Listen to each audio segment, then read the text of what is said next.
Tapi anehnya, di antara usul yang banyak itu, tidak ada satupun di antara orang musyrik jahiliyah itu yang mengusulkan gimana kalau kita santet aja. Gak ada. Jadi apa maknanya? Kalau ada orang sekarang pakai santet, berarti lebih jahiliyah daripada Abu Jahal. Kalau ada orang sekarang nyantet karena benci santet, itu nanti di akhirat ketemu sama Abu Jahal.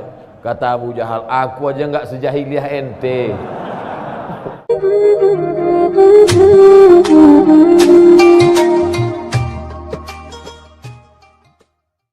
Apa pelajaran dari sini?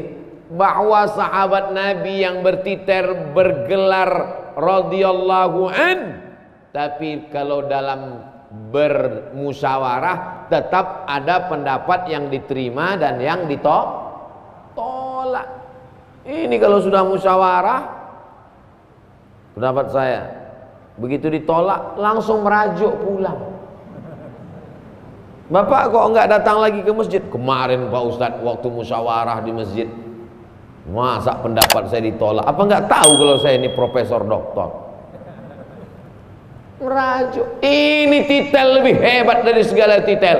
As-sabiqun al-awwalun, mereka yang dulu masuk Islam, minal muhajirin, dari kalangan muhajirin, wal ansar, dari kalangan ansar, walladzina taba'uhum bi ihsan, dan yang mengikuti mereka dengan perbuatan baik, ulaika, mereka itu radhiyallahu anhum, diridhai Allah subhanahu wa ta'ala.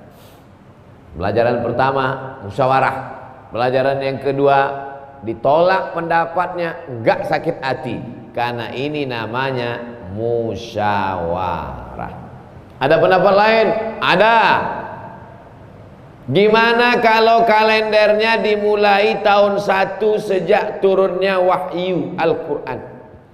Seandainya Iqra itu dijadikan tanggal 1, Iqra bismi rabbikal ladzi khalaq, khalaqal insana min 'alaqin, iqra wa rabbukal akram, alladzi 'allama bil qalami 'allamal insana ma lam ya'lam.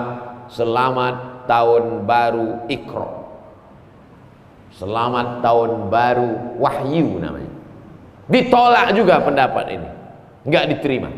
Biasa berdebat di ruang musyawarah itu biasa. Yang luar biasa itu berdebat di ruang musyawarah sampai dibawa ke liang lahat, itu yang masalah. Gimana, ada pendapat yang lain? Ada. Apa pendapatnya? Gimana kalau kalender itu kita mulai dari sejak Nabi meninggal? Pas Nabi meninggal, itu dibuat tahun 1. Enggak diterima juga. Kenapa? Karena kalau kalender dimulai pas Nabi meninggal, maka selamat tahun baru takziah. Jadi setiap nyambut tahun baru, sedih semua. Tahun baru takziah. Datanglah Sayyidina Ali. Tentang ini dua pendapat. Ada yang mengatakan ini pendapat Sayyidina Ali, disetujui oleh Umar. Ada pendapat mengatakan ini pendapat Umar, tidak perlu dipermasalahkan. Apa kata Sayyidina Umar? Al-hijratu tufarriqu bainal haqqi wal batil. Hijrahlah yang memisahkan antara yang hak dengan yang batil. Lahir ditolak, turun wahyu ditolak, meninggal ditolak. Yang dipakai adalah hijrah, karena momentum hijrah seleksi keimanan. Yang imannya nanggung-nanggung nggak bakalan bisa hijrah, karena dia pasti akan menetap di Makkah, khawatir meninggalkan keluarga, takut miskin. Maka pemisah hak dan batil adalah hijrah. Maka selamat tahun baru hijrah 1442. Semoga tahun ini lebih baik dari tahun yang lalu. Potong, upload ke Instagram. Bapak Ibu yang dimuliakan Allah Subhanahu wa taala. Apa pelajaran yang diambil dari sini? bahwa tidak semua diatur oleh wahyu. Tidak ada ayat dalam Al-Quran, ya ayyuhalladzina amanu, mulailah tahun baru hijrah dari 1 Muharram.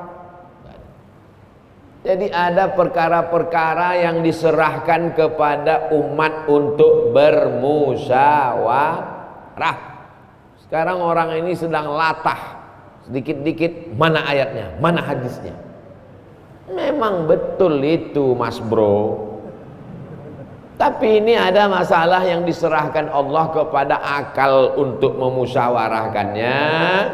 Tapi keputusannya tetap dipilih yang terbaik di antara pendapat-pendapat. Karena akal manusia ini seperti ini. Jangan tangan kiri lah Pak Ustadz. Oke, kanan. Akal manusia ini seperti ini. Jabatan manusia juga seperti ini. Bentuk rupa wajah manusia juga seperti ini. Ada akal ini sangat sempurna, ada yang rendah kurang sempurna, ada yang sedang-sedang saja. Ketika bermusyawarah lah akan tampak di mana kesempurnaan, kestabilan emosi.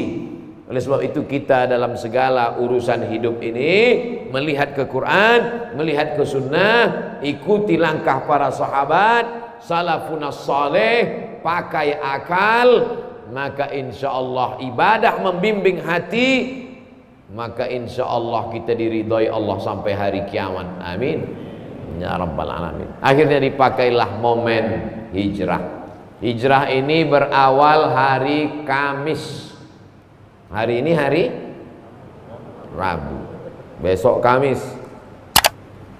Hijrah berawal dari Kamis, besok. Ini gladi kotor, besok baru hijrah. Makanya tepat kata Pak Ketua Divisi Ibadah tadi, supaya Ustaz Abdul Somad datang tiap bulan kemari. Banyak yang mengaminkan. Hari Kamis pagi, ini momentum awal hijrah. Berkumpullah semua anggota-anggota parlemen. Apa ada parlemen waktu itu Pak Ustaz? Oke, kalau nggak setuju kepala suku. Kepala-kepala suku ngumpul semua di sebuah tempat namanya Darun Nadwah. Masjid kita Darussalam.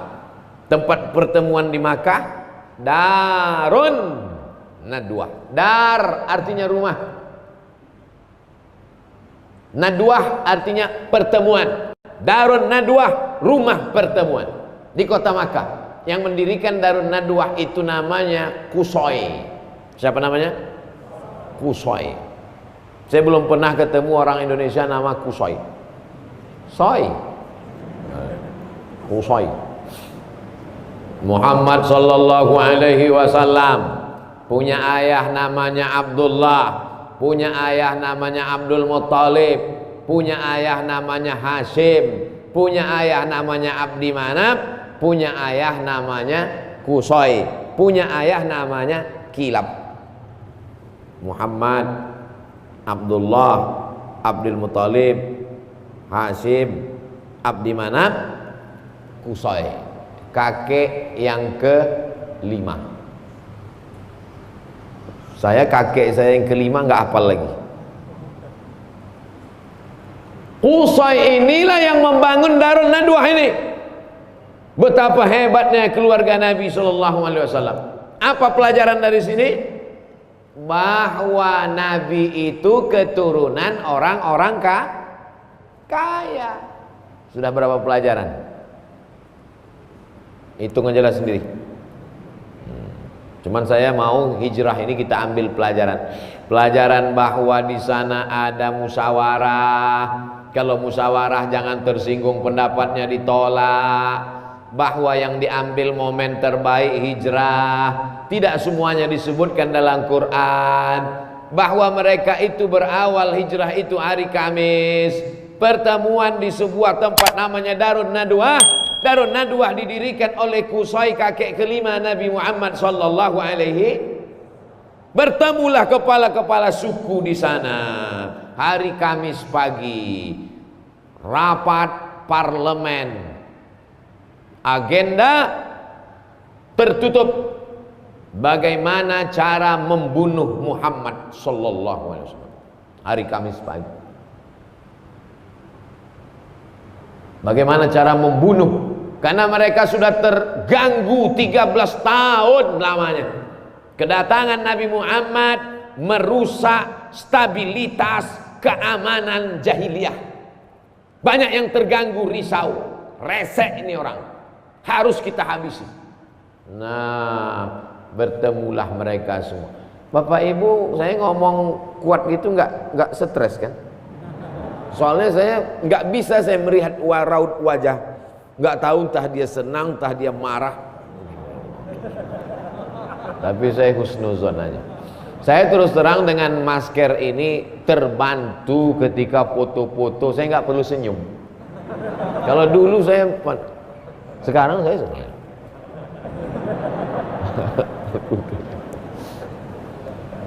Nah, lalu kemudian pagi Kamis agendanya adalah bagaimana ini menghabisi Muhammad sallallahu alaihi wasallam yang sudah merasuki banyak anak-anak muda terganggu dengan kedatangan dia. Ini orang mesti kita selesaikan dengan waktu yang secepat-cepatnya.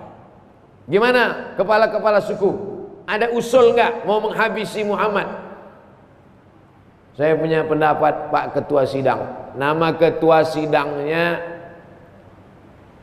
Abdul Uzza, nama ketua sidangnya nama ketua sidangnya Abu Lahab, Abu Jahal, Abu bapak, Jahal bodoh, Abu Jahal pak bodoh.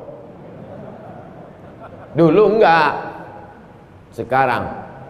Lalu kemudian gimana kata ketua sidang? Gimana, ada usul enggak? Saya punya usul Pak Abu Jahal.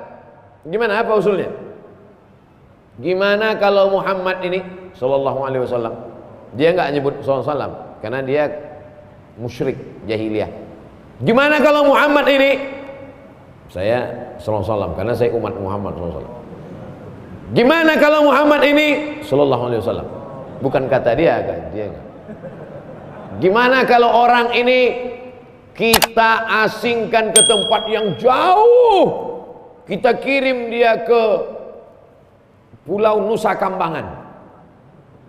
Kok ke Nusa Kambangan? Nusa Kambangan. Pokoknya ke tempat yang jauh lah, kita asingkan dia. Karena dia ini sudah mengacau, merusak, mengobok-obok kita di Makkah. Ini hanya akan mengancam kekuasaan kita saja. Gimana kalau kita asingkan dia, kita jauhkan dia? Kata Abu Jahal, gimana anggota? Setuju nggak? Apa pelajaran dari sini? Bahwa ternyata orang musyrik jahiliyah musyawarah juga.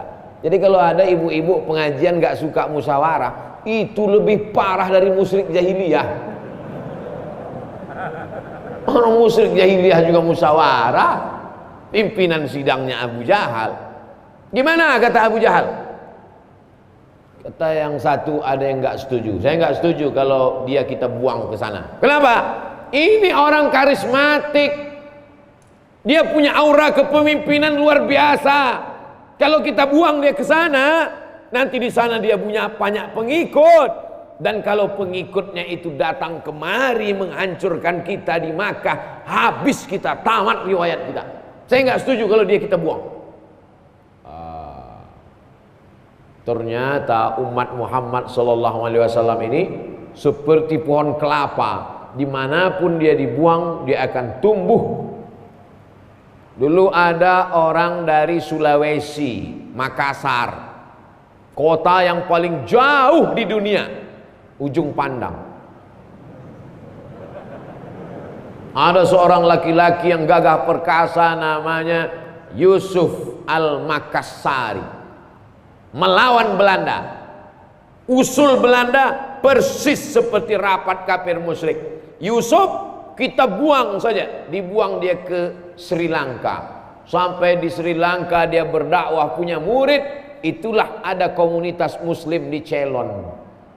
Ternyata orang Islam ini dimanapun dia dibuang, dia tidak mati, dia tidak stres, dia tidak depresi, dia punya aura kepemimpinan. Akhirnya orang Inggris dan Belanda yang menjajah waktu itu, ini bahaya, kalau itu kita buang kemana? Dari Ceylon dibuang ke Cape Town, Afrika Selatan. Di Afrika Selatan dia buat komunitas, dan pada masa Presiden Nelson Mandela, tempat kampung itu diabadikan menjadi kampung komunitas Melayu Makassar, dan kemudian didirikanlah Masjid Indonesia di sana, dan pemerintah Afrika Selatan memberikan Nobel perdamaian, penghargaan pahlawan kepada Yusuf Al-Makassari. Bapak Ibu bangga tak jadi orang Indonesia? Kalau nggak bangga ya nggak apa-apa, saya nggak maksa kok. Saya bangga. Kenapa? Karena dia dibuang, tidak stres, tidak bunuh diri, tidak terjun ke laut Afrika Selatan, tapi dia tetap mengembangkan dakwah. Sampai hari ini Muslim besar di Afrika Selatan, salah satu jasa dari Yusuf Makassar, Syekh Yusuf Al-Makassari, Tajul Khalwati namanya. Sedangkan umatnya yang jauh saja tidak bisa dibuang, apalagi sumber kemuliaan Muhammad SAW tak bisa dibuang. Akhirnya rapat dilanjutkan. Gimana sidang? Ada usul lagi nggak? Kata pimpinan sidang. Ada usul. Iya, apa usul kamu? Bagaimana kalau kita buat kerangkeng, kita masukkan dia ke dalam, letakkan di samping Ka'bah, jangan kasih atap, biarkan dia mati sampai kering. Ini ekstrim, bukan es krim. Ekstrim ini, kurung dia, biarkan mati kering, panas. Bapak Ibu tahu panasnya kota Makkah. Bawa sendal swallow, letakkan 2 menit, jadi martabak bergulung. Panas itu kota Makkah. Enggak setuju. Kenapa kamu enggak setuju dengan usul ini? Karena ini orang berwibawa, punya pengikut secara diam-diam keliling Makkah. Kalau mereka melihat pimpinannya di kerangkeng, tidak dikasih makan, maka mereka semua akan ngamuk, terjadi revolusi di kota Makkah, kita semua akan hancur. Wah, sidang mulai buntu. Gimana Pak pimpinan sidang? Kata pimpinan sidang, 2 pendapat ini nampaknya semakin buntu, deadlock. Kalau gitu saya minum dulu, kata pimpinan sidang. Itu nggak ada tambahan dari saya. Insya Allah. Bismillahirrahmanirrahim.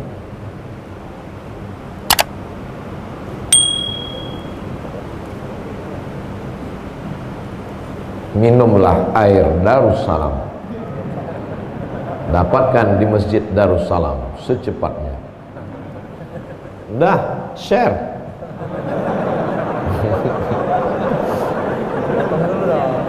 Saya ditanya sama orang pajak, itu Ustadz banyak sekali endorse kopi, endorse cendol, endorse air, ada ngambil royalti nggak? Demi Allah nggak ada royalti. Udah kekurangan duit orang ini.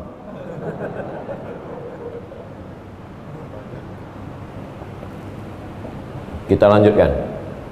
Berarti saya jadi Abu Jahal? Bukan. Ada usul lagi nggak? Ada usul. Gimana usulnya?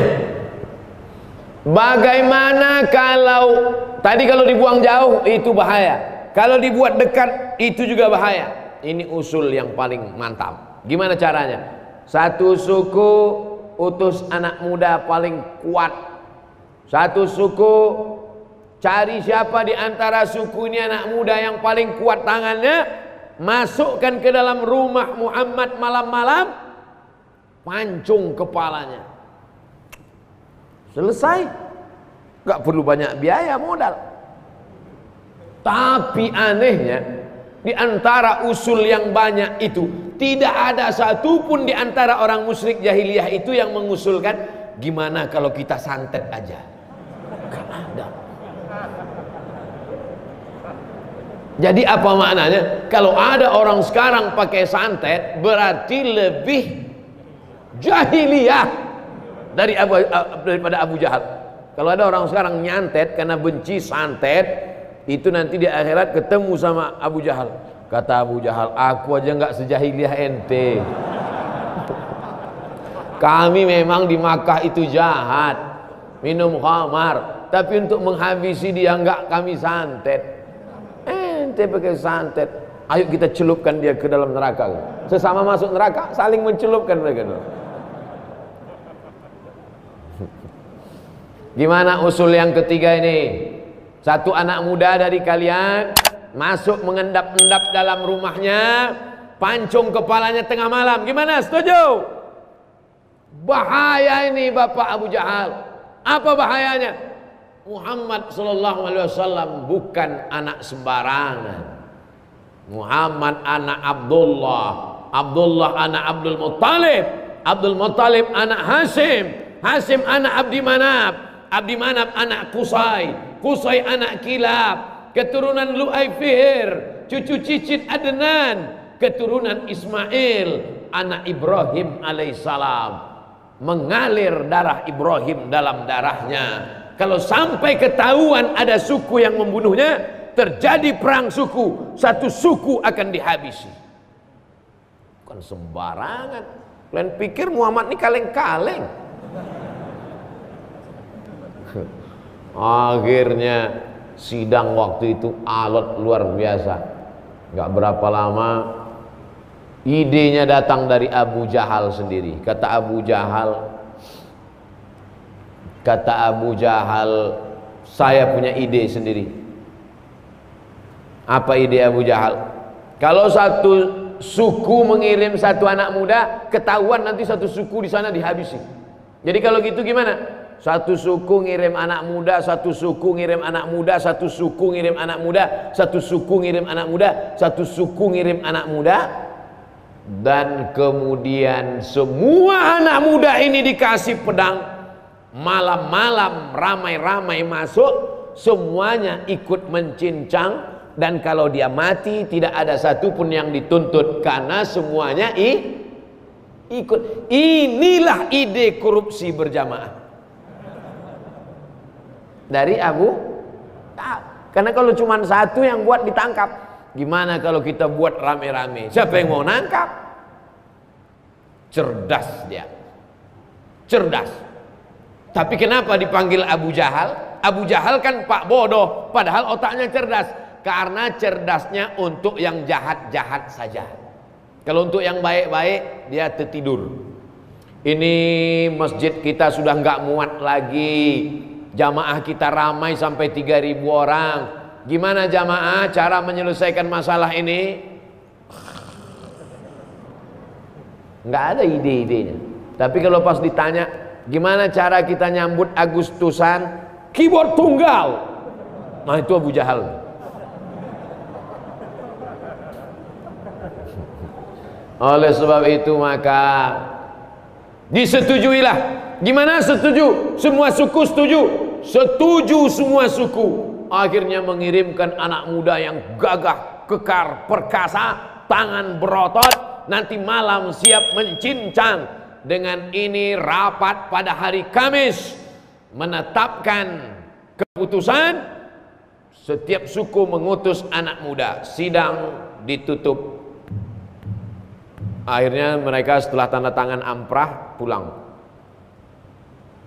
Pulang semua. Siang itu datanglah Nabi Muhammad sallallahu alaihi wasallam menemui Abu Bakar Siddiq. Nabi Muhammad menemui Abu Bakar. Assalamualaikum. Waalaikumsalam. Rasulullah. Ya. Ada apa ya Rasulullah? Abu Bakar, nanti malam kita hijrah. Jadi hijrah itu hari Kamis malam, Jumat besok malam. Nanti malam kita hijrah. Kenapa malam ini ya Rasulullah? Karena nanti malam anak-anak muda akan masuk ke rumahku dan akan memancung kepalaku. Sebelum mereka beraksi, kita jalan. Pertanyaannya, Itu rapat Kamis pagi tadi kan tertutup. Tidak ada satupun wartawan online yang diizinkan masuk. Kenapa Nabi bisa tahu? Ternyata rapat itu disadap. Penyadapnya bukan detektor, bukan alat. Penyadapnya siapa? Jibril alaihissalam. Inilah dalil rapat-rapat boleh disadap.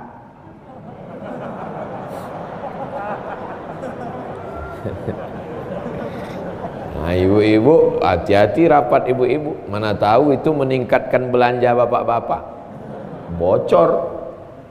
Akhirnya Jibril ngasih tahu Muhammad sallallahu alaihi wasallam hasil rapat mereka tadi pagi hari Kamis di Darun Nadwa, ente nanti malam mau dihabisi.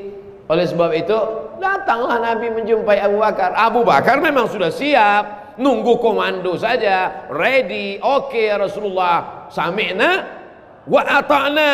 Jangan lupa subscribe, like, and share.